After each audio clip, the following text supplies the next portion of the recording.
Hey, my name is Lorena, and I'm a comedian. Also, I'm a homosexual. What? Who said that? Okay, yeah, I am gay. Gay. Well, so coming out to immigrant parents was just really tough. You get it. There's a cultural divide, different kinds of pressures. I grew up with Kid Rock. They grew up with Walter Mercado. My sister, when I came out to her, she was great. My dad, he actually was really great with it. And my mom took a little bit more time. In her defense, I did come out to her at the gym. So if you can avoid being dressed like a lumberjack when you come out of the closet, that might help the situation. But you know what? After a couple of years, she got a lot better. And now she only calls me J Balvin like once a month. So happy Pride, everyone. June, of course, is Pride Month, an annual celebration of LGBTQ visibility and an acknowledgement of a community's ongoing fight for acceptance and equality. The question we're asking people for Pride is on a scale of 1 to 10. 10 being so queer you're just like actually vomiting rainbows. Where do you fall on the spectrum? Probably closer to 10. Oh, okay, great. Okay, Francis, congratulations. I mean, I'm straight, but Francis, okay, why do you identify as a 10? I mean, I think I've like known I'm like this my whole life, so like, I don't know, just embrace it. Where do you fall on the spectrum? 1. Oh, a 1. Oh, great. Why do you identify as a 1? That's a good question. Yeah. I don't know. I mean, honestly, I'm straight, but I mean, I don't have nothing against it. Like, it's people's choice, you know, at the end of the day. Yeah. How queer are you? 10 being super queer. I'd say I'd fall at an 8. Oh, why do you fall at an 8? I take that back. I'm a 10. I'm an 11, 12, 13. Okay. 14. Well, I was raised by lesbians, and I identify as a lesbian, and I don't know if it gets much gayer than that. While the history of LGBTQ people extends back to the dawn of humankind, the first ever Pride celebration occurred on June 28, 1970, honoring the 1-year anniversary of the 1969 Stonewall Riots. The riots flared when LGBTQ patrons of the Stonewall Inn became fed up with being targeted and harassed by police. So they fought back, resulting in 4 nights of rioting and many say the birth of the modern LGBTQ+ liberation movement. But where exactly are we today? And what does Pride mean in 2021? So it's Pride Month and there's celebrations all over the country. We're here in Miami at Wynwood Pride and we're gonna find out what Pride means to everybody. So what does Pride mean for you? I think Pride is about self-love and self-acceptance. It means being yourself, not being afraid of who you are, and expressing in a community that hugs you in every single possible way. June's for us, and we're gonna celebrate no matter where you are, gay, lesbian, bi, non-binary, non-gender, trans. You're welcome, and let's celebrate and live love. Pride is about being yourself and giving zero about what anyone thinks. The organization I represent, Yes Institute, Pride is very important to raise awareness, especially for young people in our community that may be dealing with mental health, suicidal ideation, or struggling with acceptance from their family and their parents. Pride means expression, it means love, it means finding community in people that you never would have expected. Pride to me means just genuinely being yourself and never letting anyone get in the way of that. Pride means living your truth in your most authentic way. That's what Pride means to me. Happy Pride! These days, many American cities and companies go all out for Pride, with businesses plastering rainbows all over their buildings and storefronts and logos and merchandise. Because after decades of ignoring these celebrations, corporate America has turned the month into yet another opportunity to market to the masses. These are the worst Pride collections I've ever seen. The Under Armour collection just feels wrong. What better way to celebrate Pride than wearing the favorite brand of the guys who bullied you in high school? So they made a bunch of pronoun shirts, but like with all the pronouns. Why didn't they make ones with like separate pronouns? Because this is not helpful. Let's rate some rainbow capitalism. Now we're gonna start off strong with Disney because as far as rainbow capitalism goes, this is pretty much the best example. Not only are they donating proceeds to queer organizations that are all laid out on their websites, there is merch for everybody. There's Star Wars, there's Marvel, there's Disney. While increased visibility of the LGBTQ community is generally a positive thing, A lot of the rainbow washing, also called pink washing, of businesses has been criticized for being inauthentic. Pink washing or pride washing would be like when a company completely changed their logo to like have, incorporate more rainbows and like the stereotypical like sort of pride visuals just to attract the LGBT market. We should be doing education, the educational research groundwork on these brands and these companies who are pink washing and are trying to seem more inclusive than they really are. I think there was like 2 or 3 companies that, have rainbow flags incorporated on their logos this season for Pride, who have donated to anti-LGBT legislators and who have given tons of money to, the people who are trying to take our rights away. And I think that deserves to be called out, and that deserves to be brought out into the light. On the other hand, there are brands who have definitely supported us, who have donated tons of money and resources to the community and, are actually helping to give us visibility. So I think it's just a question of like doing your research and knowing like what this brand truly stands for behind closed doors. Are they hiring trans people? Are they inclusive? Ask those questions, send those emails, and inquire about it. With Pride becoming so mainstream, the real issues facing the LGBTQ+ community can get glossed over. And given that 2021 was dubbed the worst year for anti-LGBTQ legislation in recent history by Human Rights Campaign, the community and its allies can't afford to lose sight of what's actually at stake. 2021 is the worst year for anti-LGBTQ bills in recorded history. We have more than 300 bills that have been introduced in more than 40 states across the country. These bills range from denying transgender people the right to participate in sports to denying public school teachers from being able to teach about LGBTQ issues or people. In order for our community, the Latinx community, LGBTQ community, to be able to be fully protected anywhere in the United States, we need to pass the Equality Act. The Equality Act would create a better, more equitable America, not just for LGBTQ people, but for women, for people of color, and people of all faiths. The Equality Act will add sexual orientation and gender identity to the Civil Rights Act of 1964. It is important that we add sexual orientation and gender identity as protected classes so there is no discrimination, legal discrimination, against anybody from the LGBTQ community in all different states. Right now, Arizona lawmakers are once again proposing a no promo homo law, a term that's just as problematic as it sounds, with the introduction of HB 2035. The bill would essentially warp the history taught in schools by banning discussion of LGBTQ-related issues such as sex ed classes without parental consent. Parents would need to give permission for their kids to learn about historical events like the riots at Stonewall, and teachers could be fined up to $5,000 for discussing things like the life of Harvey Milk or the Supreme Court ruling on gay marriage. If only we could find people for talking about Bennifer 2.0. Laws like the proposed HB 2035 are troubling for so many reasons, including deepening the stigma that LGBTQ teens face under the guise of respecting a parent's control over how and when their children learn about gender identity and sex.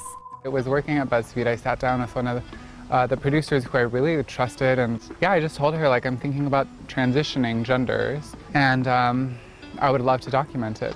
I've known for a very long time I'm a fusion between boy and girl. I'm just stressing about not being feminine enough. For Andrea, it was important to capture how her Latinx culture influenced her gender transition. In most traditional Latino families, I think that we have a really rigid conception of what it means to be a boy or a girl. And to be able to have folks see themselves and see futures that they might want to live into is vital. So there was definitely some fear around coming out specifically to my family, but Even my dad like surprised me. He was like, I don't know why you're afraid to tell me this. You know, like I'm always gonna love you. Andrea hopes the series will both educate people and inspire a broader conversation about the trans and in particular, trans Latinx experience. I hope that people walk away knowing that my story is just one of many, you know, that the trans community is not a monolith, the trans Latina community is not a monolith. Like, we all have a lot of different experiences. I think mine was a very privileged one. For me personally, it wasn't that I was a girl trapped in a boy's body, but rather a woman's self-discovery journey, you know, of being able to pick things up, choose what made sense and letting go what didn't. Gen Z are the most open-minded generation yet when it comes to gender identity. Gen Zers were the most likely to say forms or online profiles should offer gender options beyond man and woman in a recent study. Gen Z has come a long way since the Kylie Jenner lip challenges of yesteryear. But the Tide Pod Challenge youths would have never achieved this level of enlightenment if it hadn't been for trailblazers within the community.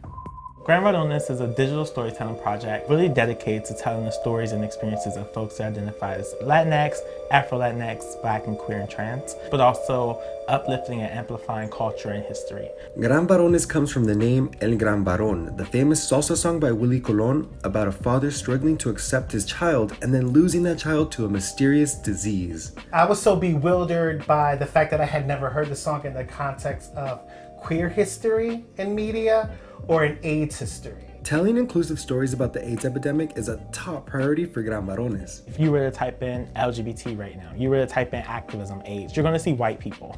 You're not gonna see Black people, you're not gonna see Latinx people, you're not gonna get that. I tested HIV positive in 2005. So for me, it is personal about elevating all of the history. So with Galardonados, it's about how do we elevate that history that sometimes is painful, but to remind folks doing HIV work who may not be around today, whose stories don't get told. Gran Varones hopes their work encourages other LGBTQ people to take storytelling into their own hands. We thought that it would be temporary, and then over the last 7 years, it's grown from this small project to a national project. We hope that we inspire others to begin to tell their stories and create projects that are centering their local communities or all of the communities that they're a part of.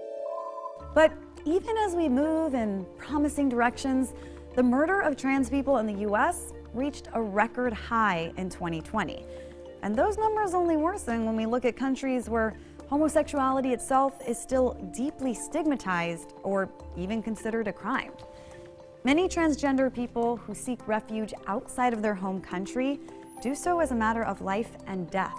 Doubt about, unfortunately, the passing of Roxana Hernandez in 2018, Joana Medina in 2019. Before them, we had Victoria Arellano in 2007. Also, they're all trans immigrant women. They're all seeking asylum, seeking protection at the US-Mexico border, and what they found instead was their death. We are, being very clear about what the demands are. And the demands with the End Trans Detention campaign are, to end, to release trans people, right, in detention, people living with HIV and any medical condition, because Immigration Customs Enforcement, ICE, Customs Border Patrol, they really don't have the capacity to keep people safe and hold, their dignity and humanity. We have a very big responsibility now that we have supposedly a friendly administration to challenge them further. There's no question that educating ourselves about LGBTQ history helps us be better allies. But since most of that history has been notably absent from our education system, the community often looks to other forms of storytelling to see themselves represented. And today, visibility in film and television seems to be at an all-time high. I started acting in high school and then decided that acting was what I had to do. And I booked little TV things here and there, and then Generation came about and I booked that. It's about queer kids in high school. They're all brought together through this GSA, which is the Gay Straight Alliance. It just takes a little peek into everyone's life and how they all connect with each other. Jay, he's the fun guy in the group, but he's also a very reliable, good friend. I always say, I'm like, I wish I had him as a friend when I had been in high school. What do you think is still lacking when it comes to LGBTQ representation? I think where it needs to start is having more LGBTQ people in the writer's room. More queer people making queer characters and having these queer voices in the room, because they're the ones speaking from experience and making it authentic. Like, yes, the actors are the ones who bring it to life, but it has to start with the writing of these characters. Authentic portrayals of LGBTQ people are essential to lessening the stigma against them. Much of the progress the community's made is because of people brave enough to share their stories. I was living as a freelancer in New York City, just trying to make ends meet. And a friend of mine who worked at Grindr's new outlet called Into, and for those of you who don't know, Grindr is a sort of gay dating app.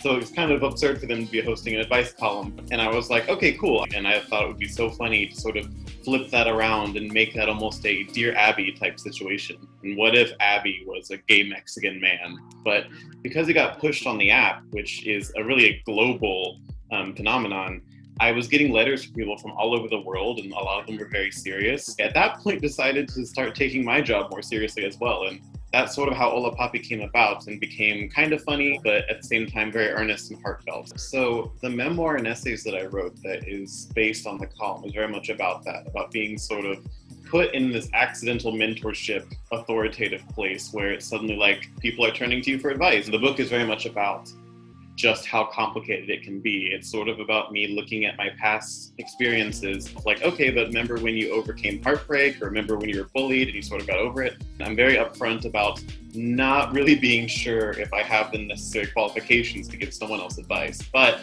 I think in doing that, I'm able to embrace something that's very human, which is this idea that none of us are really fully 100% confident in who we are or what we're capable of all the time. And I think once we acknowledge that, we can have really fruitful conversations about how to make things better for ourselves and how we can maybe heal from things that have happened to us, and how we can treat ourselves a little bit better.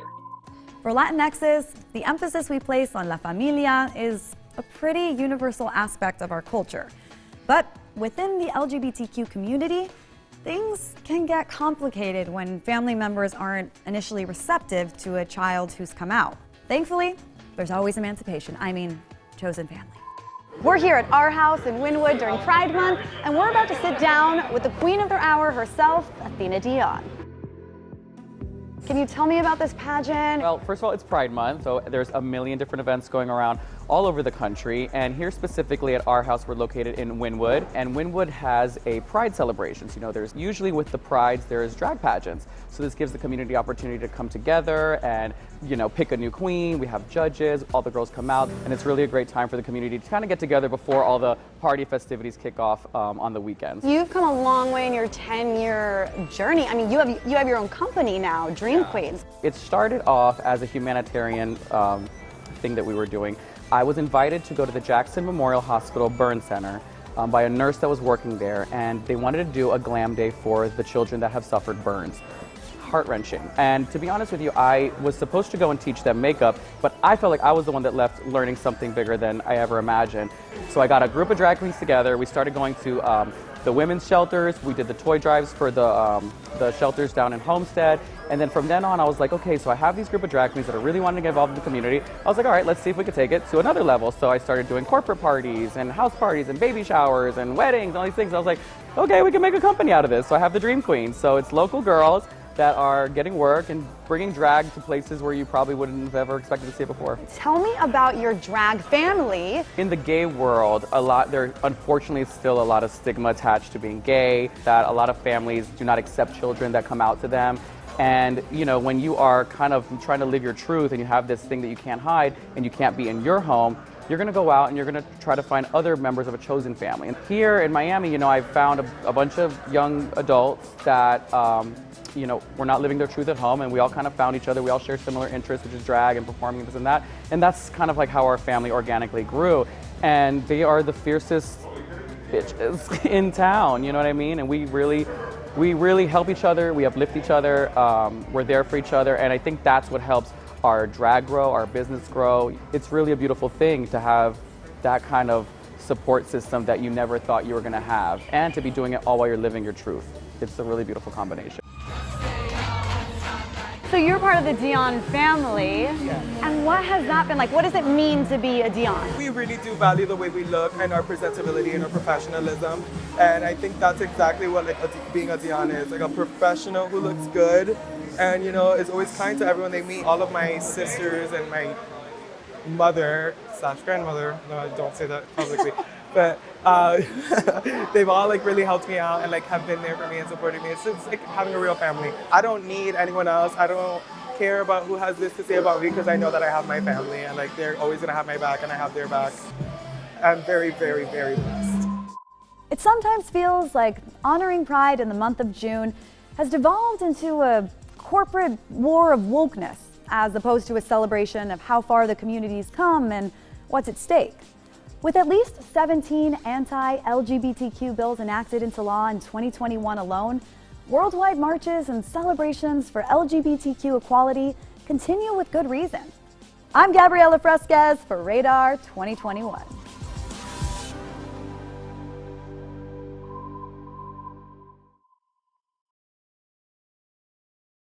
Thanks for watching Radar 2021. Please like, subscribe, and comment down below and let us know what issues are important to you. Because let's be honest, there are a lot of issues to choose from. So many.